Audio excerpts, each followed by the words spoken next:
Good day to you wherever you are watching us from, and welcome to another edition of Behind the News on The Nation TV, a show where we discuss key events and news reports in our country, Nigeria. My name is Damola. With me today is our in-house analyst and political commentator, Mr. Olakunle Abimbola. Good afternoon, sir. Good day, Damola. Good afternoon, sir. Yes. So I'll read some of the reports that we have in today's newspaper. I will pick some subjects for us to discuss on today's show. No problem. So from the Nation newspaper, Akpabio Barau Abdurazak Uzodinma on APC list. The rider reads, Abbas Kalu Faleke gets nomination forms. Federal government plans scrap of JSS SS program. NDC uploads Obi, Dixon, other names on INEC portal. For New Telegraph, xenophobic attacks, FG to demand compensation for fleeing Nigerians. They also have the report, FG, new education policy will prevent 20 million dropouts between primary JSS levels. For Punch newspaper, xenophobia, Nigerian embassy packed, 269 return as South Africa protests rise. The rider reads, fear, hunger, as Nigerians take shelter in embassy churches. Returnees arrive Lagos, FG insists evacuation ongoing amid anti-migrant protests. Nigerians in South Africa, ex-envoys push for diplomatic dialogue. So we see from the three newspapers with us this morning that one of the key reports is about the xenophobia in South Africa and the evacuation of some of the Nigerians in South Africa that the federal government has been pushing for. Last week we had some Nigerians in South Africa arrive in Lagos, and yesterday also over 200 Nigerians in South Africa also arrived in Lagos. So what do you think about the xenophobia in South Africa and the conditions that Nigerians are facing there? You know, xenophobia as a term started with the ancient Greeks. There are two city-states, Sparta, and Athens. Athens was, if you are to compare it today, it's like Athens was like today's America, and Sparta was the old USSR, Russia. While Sparta was why Athens was very open. As a matter of fact, when Pericles was the lawgiver who took Athens to its highest point. Nothing happened in antiquity, that if you have not visited Athens, you've not been validated. It was that. It's just like going to America before Trump came and scattered everything. So that was Athens there. The contrast was Athens was an open state. The contrast was Sparta, which was a closed state. Now, what Sparta did was take very good care of your citizens. By the time you are born, you are taking, the state took care of you from the cradle. Then by the time you graduated from being a child to a teenager, your teenage years, you are in a boys' academy where they prepare you for military service and all that. By the time you became an adult, you are ready to fight for the state. And by the time you are getting to 45, 50, you belong to the elder soul. So every part of your life, the state took care of you. So Sparta guided that thing jealously. And because of that, they restricted Foreigners. All foreigners come from. So that was how xenophobia started. I needed to trace that. This is not a tutorial in Greek history or but you needed to see why that term is being violated or misinterpreted in South Africa. Now, what has happened in South Africa? You have some locals complaining that some foreigners were taking their jab. That's what they call job, their jab away, And they not only resist. Well, it happened in Ghana too. When Nkrumah was there, he made a law that reserved that when you are having kiosks, petty trade and all that, nobody will compete with Ghanaians. And that law stood. But along the line, you saw Nigerians go there to live. and they were not only taking over the trade, by they are undercutting the locals, they were taking the business from them. So the Ghanaians revolted, But the South African thing is that one is much more ingrained because the story of Africa, South Africa is the apartheid, Yeah. where the whites minority were their overlord. They took all the opportunities away. Yeah. They reserved all the best of land to themselves. I don't know the percentage, maybe 30% take over like 80% of the land, and the remnants in the shared among the majority. So there are this that's psychical and psychological problem over the ages. Yeah. Now they got their independence. What year was that? 1992. Can't remember. When Mandela became the president, and but the promise of independence has not matched the expectation of economic liberation. Because of that, they now pounced on foreigner. By the way, our people are very adventurous. When South Africa became independent, Nigeria helped. Even I remember some of when we were in school, we put some money for scholarship for South African support and all that. And I remember in UI then we had some of South African students come over on full federal government scholarship. So we did a lot. Nigeria was one of the so-called frontline states, honorary frontline states. The frontline states were the people who were around there. You had the foremost frontline state was Zambia, who used to be the whole northern Rhodesia. Northern Rhodesia, southern Rhodesia was Zimbabwe. Northern Rhodesia was Zambia. So you had Malawi, you have to some extent Kenya, and you have Lesotho and the rest of them. But because Nigeria was so aggressive in pushing the anti-apartheid causes, the African Union made it for OAU. They made Nigeria honorary frontline state, and Nigeria did a lot. But people too they flocked over there. I don't know whether it was crime, I don't know whether it was pettiness, but it got to a state that something came, and South Africans are saying that you should drive all the foreigners away. And by the way, it's not only Nigeria, Zimbabwe, Malawi, Mozambique, I'm not sure Angola is so. Angola has all so they're a bit comfortable. But Mozambique, Eswatini, the former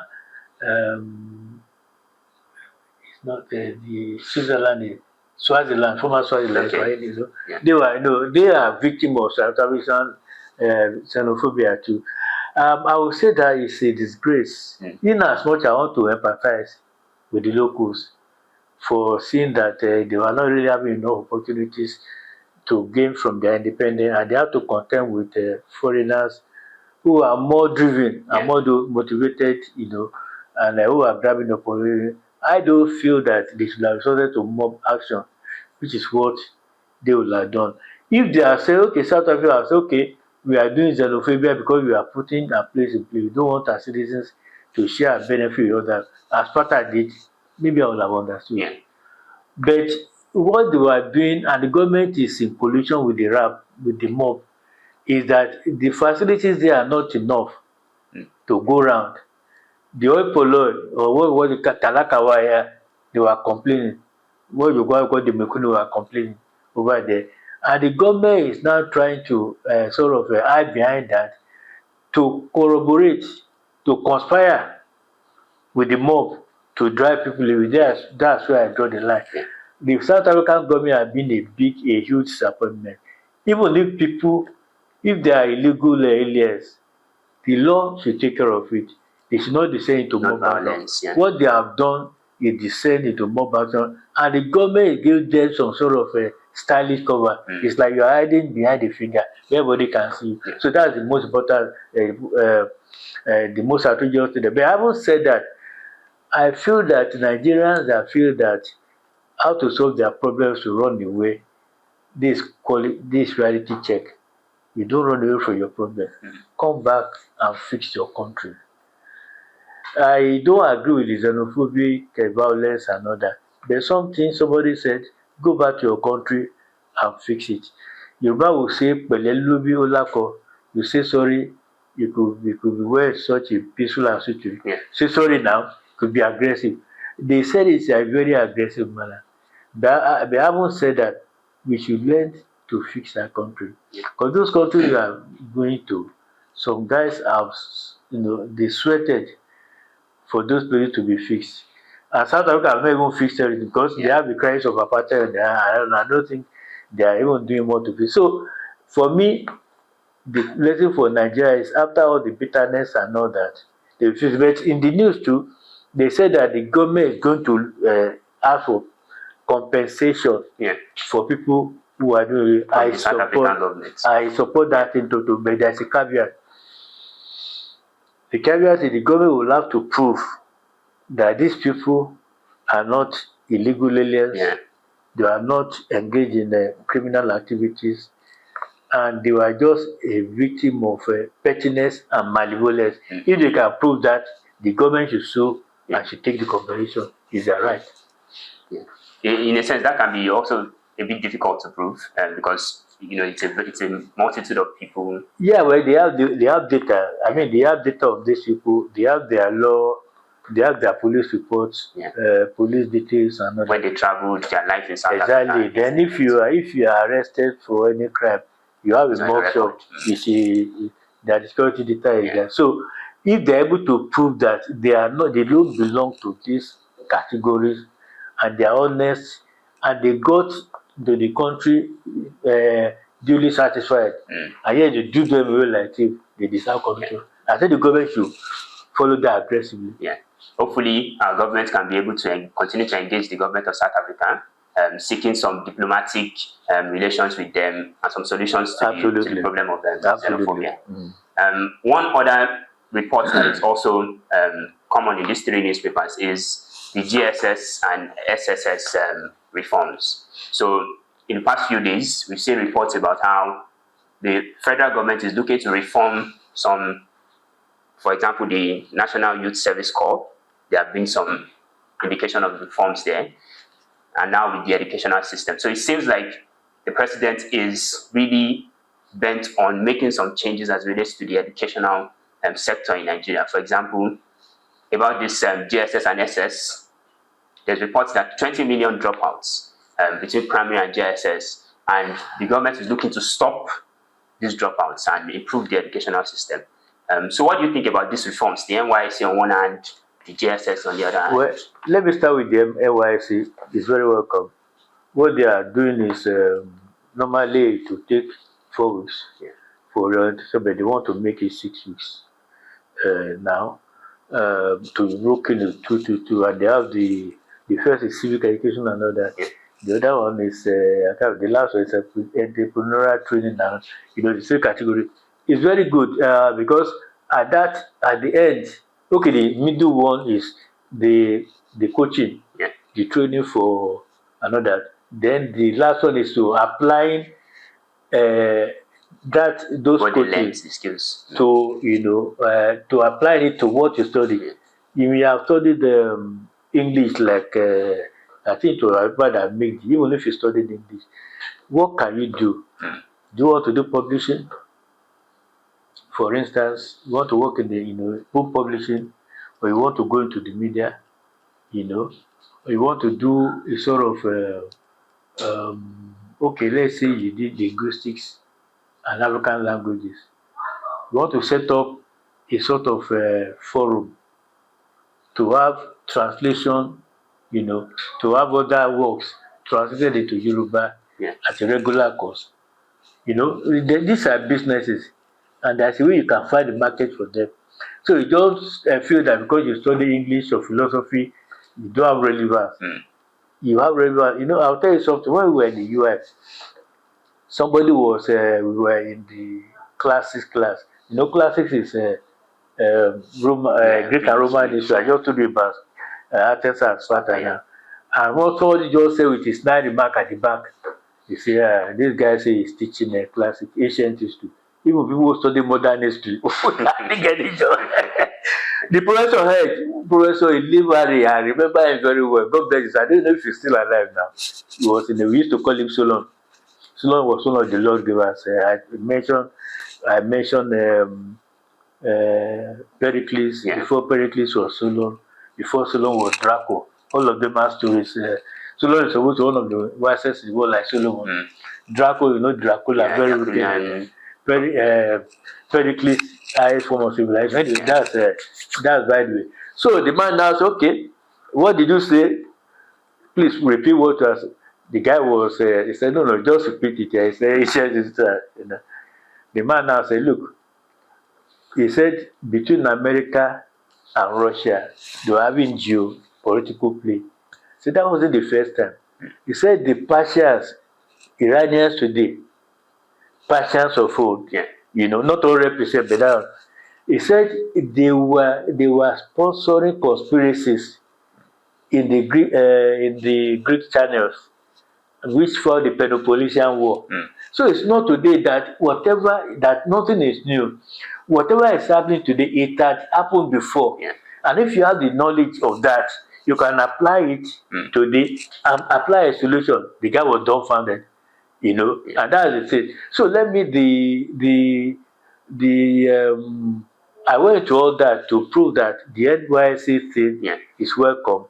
I think, but the thing is, they cannot. I don't think they can implement it that immediately. They are talking about upgrading even The allowance that they no, not even the allowance. The uniform? Those are no, the basis. What they call the camp. Yeah. Into They're some removing military. national grade. They are saying that civilians will run it. Military will just be back up and up. I think they are trying to move from the idea of a military camp to a more sustainable skill civilian. It's very good. It's very welcome. Like everything in Nigeria is implementation that we implement it very well. I think we are going to have a better deal for everybody. As to the GSS, SSS, I'm not so clear what is happening. I have 2 minds to it. Now, if it's an upgrade, the law today makes room for 9 years. Is it 9 years? Yes. 9 years, your first 9 years in school, basic education, free and compulsory. What does that mean? That after you enter school, 6, 5 or whatever, then you finish your primary school, you enter JSS1, JSS1. The first 9 years of your education is on the state, is free and compulsory. Now, if these reforms are to make it to upgrade from the first 9 years to the first 12 years, that would be excellent. That would be excellent. It means that you are not only guaranteeing the education of your children, like they did in Sparta, for instance, I refer to, because nothing is new like this. You are, you are looking out for even more youths, and if you are able to do that very well, you don't need to preach patriotism to anybody. They will know that as at this table I was more, the state took care of me. And as a right, I must take care of my state. That's patriotism in practical terms. But the minister said something. So if it's in that plan, absolutely, excellent. Nobody's going to quarrel. But he said people were dropping out. And because people were dropping out, they were changing the management approach. What do you mean by management approach? You are going to have different principles for JSS and for SSS. That is an opening of opportunities. It's motivation for teachers. It shortens the queue for you to get to the principal. And if you are serious about giving your pupils or your youth good education, you'll be serious, be very upbeat about the welfare and the prospects of the teachers. Now, if you say it's not working, you want to now collapse it. That means you are referring to those that you don't know whether you ever even smell to be vice principal, not to be principal. That would be a sort of effect on the teachers. Moral problem. So I hope that everything has been thought out. Because when I looked at the thing, like I said, if it just upgraded to 12 years, I have no problem. But when you are entering the sphere of welfare, you have to be very, very careful. I just thought of this state police. It might look like they have no connection, but they do. when the people abuse the regional police setup in the First Republic, and the military came in 1966 and abandoned it, everybody, oh, those guys, they were taking, like Achebe said, one of them, they've stolen uh, so much for the owner not to notice, not to notice, So they really abuse the system, everybody was fed up with them. Let's take the thing away, let's have a central police. They leave see where central police has left us how many years there from 65. Do the math from 66. January 66 to 2026. Whereas state one police left us to the abuse. So I hope the minister is not chickening away from the courage to grapple with having the adequate managerial solutions to the GSS SSS dichotomy, that they are just running away, they cannot solve, because you cannot run away from the problem. You can still do 12 years compulsory and still maintain all that managerial parts that will encourage teachers. So that is my own, my point of divergence, because I feel I always want to give this guy the benefit of the doubt, because in the media we have this sort of stupid mentality that they are not thinking, we are wiser than them, we're just stupid.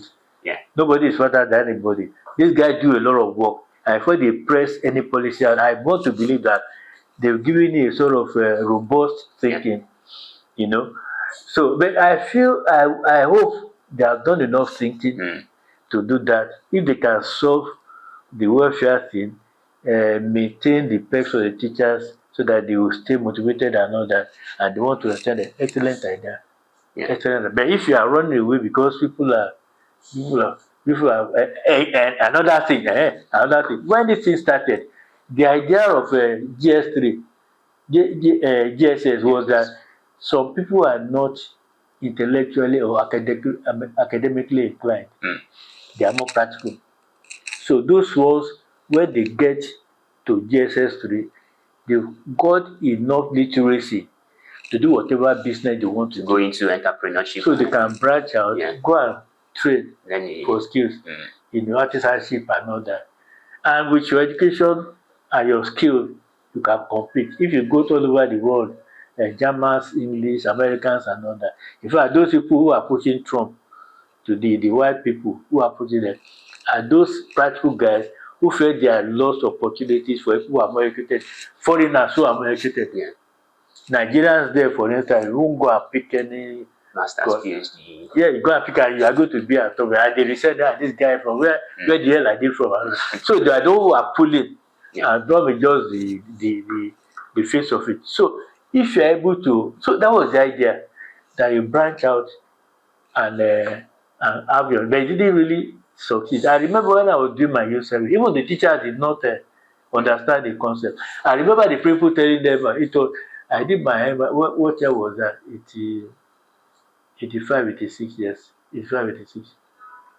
And the people was telling the people at Olofi Grammar School at Idorede that when you get to that was when the JSS was starting. When you get to JSS, àwọn ọmọ tó rẹ̀ ti dọ́ta. Can you imagine? The dollars will now be shipped out, and the smart Alex go to JSS. That was no way to interpret the thing, because it gave these pupils a sense of rejection, that why should you buy out in GSS when your mates, so lórí méjì ni, like they say, do you have to when GSS go to, so that was the teacher did not understand the concept very themselves, so it didn't really succeed. But with time we learn from that thing, and I was happy when the federal government was even doing, they are doing free education for these technical schools. They are not only giving them completely free, even if they are innocent, they are completely free. They are giving them stipends at the end of each month. That thought with that, they will have linked it to the GSS, so that we don't lose that technical part. So that's another thing to look at. So are they saying that even with the extension to 12 years, you are still going to take care of those guys who Why are not technically as- minded Yeah. and not university material. If they are going to do it like that, then that portal should not close. Yeah. That's it. That's my own. Thank you, sir. Yeah. So I think the summary of what you are saying is that Nigerians should give the government a benefit of doubt as it relates to like these reforms. They should not approach them with highly critical mindset and say maybe they don't know what they are doing. Of course, they know what they are doing. So I think it's giving them a benefit of the doubt, seeing some of the positives that these reforms would have. Critique it with open mind and get us a better. Yeah, and hopefully it can get us, for the NYSC youths that have skills, even when they come out of the university. Yeah. And then for the secondary school as well, it can help us to have a more educated, a more educated climate in our country.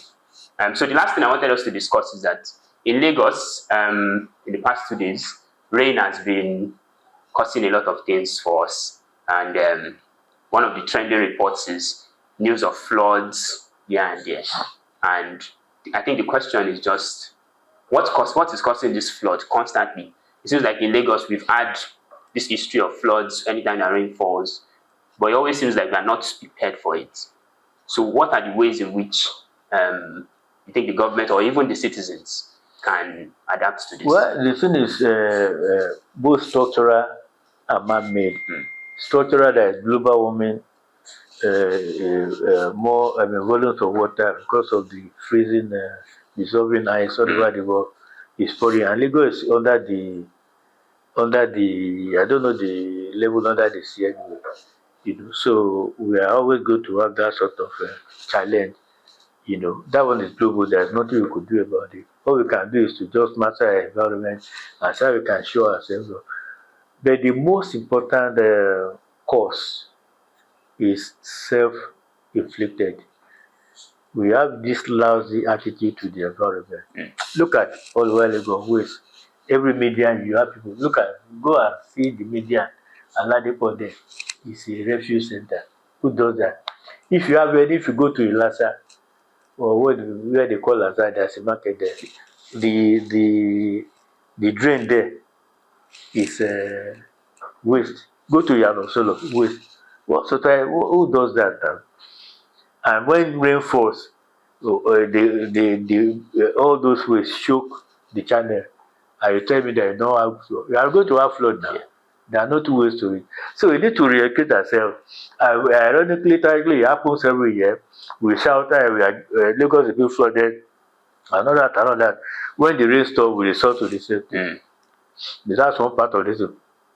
Then the government part is that Loma itself as a concept, waste clearance has practically broken down. What that sector needs is new investments. The governor was at the summit, the Summit 3, Investment Summit of Lagos.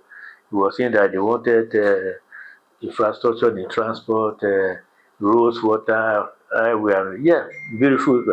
But never mentioned waste management. You need a new set of investment in waste management. We have, it's not as if those wastes are useless.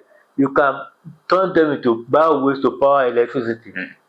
Now, do you have an investor and a sort of investor that is ready to do the necessary investment so that you can simulate a new set of waste management people who will buy new trucks, that they have a market, that if you have this, if you have a dump, you go and put it there. That's how you should be thinking now. Because the whole thing that broken, that everywhere is an eyesore. It's a disgrace to the eye. And if you are saying that Lagos want to be a mega city, you want to be a mega city in fields, they are going to be having lots of people. The whole place is teeming with big giant rats. Who does that? So that is another way. If you are able to clear and waste manage them very well, keep the drain safe for the water that's supposed to pass through and not for waste, and put the waste where they belong. By the next rainy season, people will not prepared for it. Well, it's not. You might still have flash flooding. What do you mean by flash flooding? The volume of the rain is more than the capacity that will take. So you still have flooding. In another 5-6 hours, it's gone. Thank you all for listening. Thank you so much, Mr. Abimbola, for your thoughts. Thank you. And we'll catch you in the next show. Bye-bye.